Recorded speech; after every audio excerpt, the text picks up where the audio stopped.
ఒక senior journalist ప్రముఖ విశ్లేషకులు బండారు రామ్మోహన్ గారు మనతో జాయిన్ అయ్యారు. నమస్కారం అండి రామ్మోహన్ గారు, వెల్కమ్ టు అవర్ డిబేట్.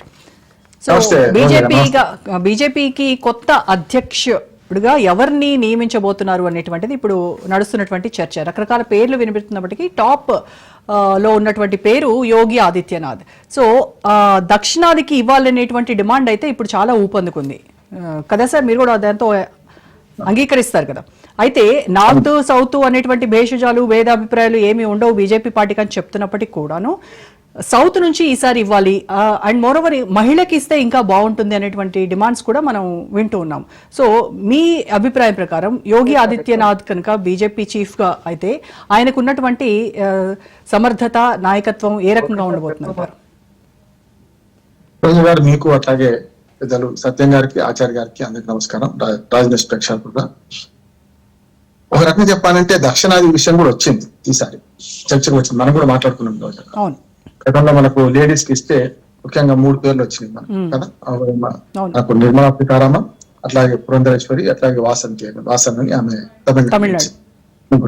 ముగ్గుట్లో వీళ్ళిద్దరేమో ఒకరు మంత్రి పదవి చేస్తున్నారు, ఆర్థిక శాఖ మంత్రిగా గట్టిగా ఉన్నారు. అట్లాగే పురంధరేశ్వరి గారేమో మరి గతంలో కొంచెం కాంగ్రెస్ వాసనలు ఉంటాయి, మరి ఇప్పుడేమో ఆంధ్రప్రదేశ్ కు రెండో రకంగా ఒకే సామాజిక వర్గానికి ముఖ్యమంత్రి ఉన్నాడు కదా ఆల్రెడీ అని కొంత అది ఉండే. కానీ తమిళనాడు నుంచి ఇస్తే ఈసారి బలోపేతం అవుతుంది, అది కూడా ముఖ్యంగా లేడీస్ కి ఇస్తే ఒకే దెబ్బకు 2 పిట్టలు అనే ఒక మాట వచ్చింది.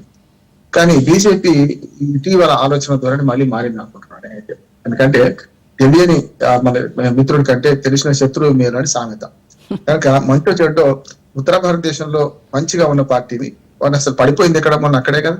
ఇప్పుడు దక్షిణాదిలో ఒక రకంగా చెప్పాలంటే మనకు 3 సీట్లున్న భారతీయ జనతా పార్టీ 4 సీట్లున్న భారతీయ జనతా పార్టీ 8కి వచ్చింది కదా. ఇప్పుడు తెలంగాణ విషయానికి వస్తే అట్లానే మనకు 2 సీట్లు అయితే మనకు ఆంధ్రప్రదేశ్ లో వచ్చినాయి కదా. అట్లా చూస్తే దక్షిణ భారతదేశం ఎట్లాగ వచ్చేటి వస్తే ఇంతకన్నా ఎక్కువ రావు. కనుక వచ్చే దాన్ని చూసుకుంటే ఉత్తరప్రదేశ్, బీహారు, మన హిందీ బెల్ట్ లేకపోతే ఉత్తరాది బెల్ట్ వాళ్ళకి అవకాశం ఎక్కువ ఉంటుంది కనుక దాన్ని దృష్టిలో పెట్టుకొని యువ నాయకుడు కావాలి. అట్లాగే మనకు 75 ఏళ్ల పరిమితి కూడా ఉంది కదా రోజు కదా. వాళ్ళు అనుకోకపోయినా రాసుకోకపోయినా 75 ఏళ్ల పరిమితిలో గడ్కరీ పోతారు, చాలా మంది ఓ రకంగా 4-5 రాజ్నాథ్ సింగ్ గానీ అమిత్ షా గానీ వీళ్ళందరూ పోతారు. కనుక వాళ్ళ అవసరం కూడా ప్రభుత్వం లేకుంటది మేడం. గడ్కరీ కానీ నేను చెప్పిన 3 పేర్లు కనుక ప్రభుత్వంలో తక్కువ అవసరం ఉంది. ఒక ఉత్తరప్రదేశ్ కూడా తక్కువేం కాదు, 25 కోట్ల జనాభా. ఒక రకంగా చెప్పిన 4-5 రాష్ట్రాల కలిపిన జనాభా అనుకోవచ్చు. మన పెద్ద రాష్ట్రాలు అయితే 3-4 రాష్ట్రాలు అయినట్లు లెక్క. అటువంటి ముఖ్యమంత్రిని మారుస్తారా అని ఒక అనుమానం నాకున్నది. ఎందుకంటే ఉత్తరప్రదేశ్ కి మన అంత సమర్థమైన ముఖ్యమంత్రి రావాలి కదా. ఉత్తరప్రదేశ్ లో ఎన్ని విమర్శలు ఎదుర్కొన్నా ఏం చేసినా మోడీ గారి తర్వాత బీజేపీలో చాలా పెద్ద ఎత్తున విమర్శలు ఎదుర్కొంది. ఇంకా గట్టిగా మాట్లాడితే మోడీ గారి కంటే ఎక్కువ ఉత్తరప్రదేశ్ ముఖ్యమంత్రి యోగి ఆదిత్యనాథ్ ఎదుర్కొన్నారు. కనుక ఆయన ఫిఫ్టీ చేసి దేశవంత అధ్యక్షుడు అంటే ఉన్నది పోతుంది నుంచుకుంటూ పోతుంది అనే సమస్య కూడా వస్తుంది. ఉత్తరప్రదేశ్ లో గట్టిగా ఉన్న పార్టీని ఒక రకంగా చెప్పాలంటే ముఖ్యమంత్రిగా ఆయన మంచిగా చెడ్డ చేసుకుంటూ పోతుంది కనుక ఆయన్ని మారిస్తే మరి ఉన్నది ఉంచుకునేది 2 పోతే కష్టం కదా అనేది ఒకటి ఉన్నది. కానీ యువ నాయకత్వం విషయానికి వస్తే వయసులో చూస్తే చాలా తేడా ఉంది మిగతా సీనియర్ నాయకత్వం వాళ్ళకు. అట్లాగే మళ్ళీ ఇంకొకటి ఏంటంటే వాజ్పేయి గారి నుంచి కూడా ఇప్పుడు మోడీ గారి దాకా ఒక రకంగా చెప్పాలంటే ఎల్లా పిల్లలు దేని వాళ్ళని ఉన్నా కూడా వాళ్ళకి సంబంధం లేకుండా ఉన్న వాళ్ళైనా ఎన్నుకుంటున్నారు అట్లా చూసుకుంటే. కనుక ఇట్లయితే యోగి ఆదిత్యనాథ్ ఒక రకంగా దీనికి కూడా పనికొస్తారు కదా, సర్వసంగ పరిత్యాగి కదా, మాకు వేరే స్వార్థం ఉండదు కదా అనే మాటకు వచ్చి అట్లా చేసుకుంటే యోగి ఆదిత్యనాథ్ పెట్టే అవకాశం ఎక్కువ ఉంది అంటారు.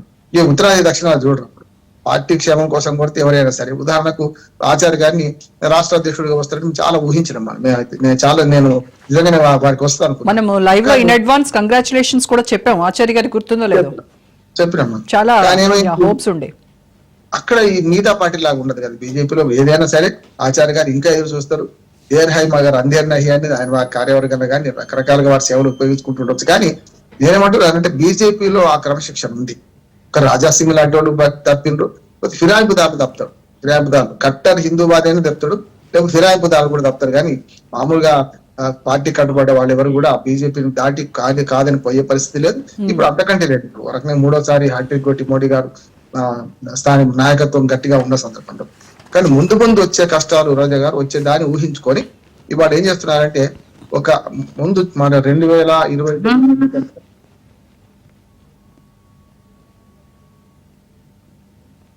2029 ఎన్నికలు నడిపించేవాడు కావాలంటే మోడీ చరిస్మా ఇప్పటికే మసకబారింది. వారు ఎంత చెప్పినా కూడా మోడీ గ్యారంటీ అని మొదటి నుంచి అంటున్నాను. మీకు తెలుసు, మోడీ గ్యారంటీ అని మోడీ అనొద్దు.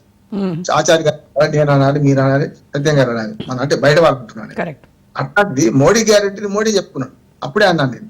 అంటే మనకు తన కాళ్ళకు తానే మొక్కుకొని దీర్ఘాయుష్మాన్ భవ అని అన్నట్టు ఎవరు అనుకుంటారు. అట్లా ఉండేది పరిస్థితి. అందుకని ఎప్పుడు కూడా బయట వాళ్ళు అనాలి కానీ మోడీ గ్యారంటీ మోడీ అనడం వల్ల శిఖరాగ్రానికి చేరుకున్న తర్వాత అబ్కాబార్ చారసవ్ అంటే 240కి వచ్చింది. ఇది మసకబార్ వద్దంటే కొత్త ముఖం చూపించాలి అధ్యక్షుడికి. ఇప్పటిదాకా రెండు కూడా జరిగింది. రెండు విషయాలు బాగా నష్టమైంది. ఏంటంటే మోడీ టీం, ఇదంతా మోడీ టీం అంటున్నారు. మోడీ టీం కాని వాళ్లకు పదవుల్లో కొంత వివక్ష చూపిస్తున్నారు. విమర్శ కూడా వస్తుంది. ఏమాట కామాట చెప్పుకోవాలి. గడ్కరీ గారు ఉన్నారు అనుకోండి, వయసు దాటవచ్చు కానీ ఆయన సమర్థవంతంగా పనిచేసిన మంత్రులు గడ్కరీ గారు ఒకరు, రాజ్నాథ్ సింగ్ గాని, అమిత్ షా ఎట్లాగో 1-2లో ఉన్నారు కనుక అమిత్ షా చెప్పిన మోడీ గారు చెప్పిన ఒకటి అనే భావన పార్టీలో ఉంది. కానీ మిగతా 2-3 సీనియర్ నాయకులు ఉన్నారు. వాళ్ళని కొంచెం ఎక్కువగా ఫోకస్ చేయలేదని, లేకపోతే వాళ్ళ సేవలు ఉపయోగించుకుంటున్నా కూడా వాళ్ళ పార్టీకి బాగా వారి మాట అంటే మోడీ మాట అనే చలం అనేది లేదు కనుక ఇవాళ అట్లా కావాలంటే అంటే రామ్మోహన్ గారు, ఇప్పుడు అమిత్ షా, రాజ్నాథ్ సింగ్, నితిన్ గడ్కరీ వీళ్ళ ముగ్గురికి కూడా వీళ్ళు సీనియర్లు, మరి ఎందుకు వీళ్ళు బీజేపీ అధ్యక్ష బాధ్యతలు తీసుకోము అని చెప్తున్నారు? అండ్ వీళ్ళు ముగ్గురికి కూడా ప్రధాని స్థాయి ఆ రేంజ్ ఉన్నటువంటి నాయకులు కదా వీళ్ళు. కానీ ఇప్పుడు వయసు ఒకటి అడ్డంకి వచ్చింది కదమ్మా. మనం చూడండి, మీరు మోహన్ భాగవత్ మాట్లాడింది మోడీ గారి గురించి కానే కాదు. అట్లానే అద్వానినో లేకుంటే ఇద్దరిని పక్కన పెట్టిన విమర్శ వస్తుంది. కానీ అద్వానీ గారు 89 సంవత్సరాల దాకా ఆయన వయసు ఉన్నప్పుడు పార్లమెంట్ మెంబర్ కదా. నాకు తెలిసి 2014లో కూడా సత్యం గారు కరెక్ట్ చేయాలి. 2014 నుంచి 19 దాకా వారే ఉన్నారు, ఎంపీగా ఉన్నారు. మోడీ గవర్నమెంట్ లో కూడా ఎంపీగా ఉన్నారు. కనుక 2019 అంటే 97 ఏళ్ళు అద్వానికి. 97 ఏళ్ళలో 7 ఏళ్ళగా తీసేయాల్సింది 90 ఏళ్ళ దాకా ఉన్నట్టే కదా లెక్క. అట్లానే మురళీ మనోహర్ చేసి కొంచెం ముందు రిటైర్ అయ్యిండు.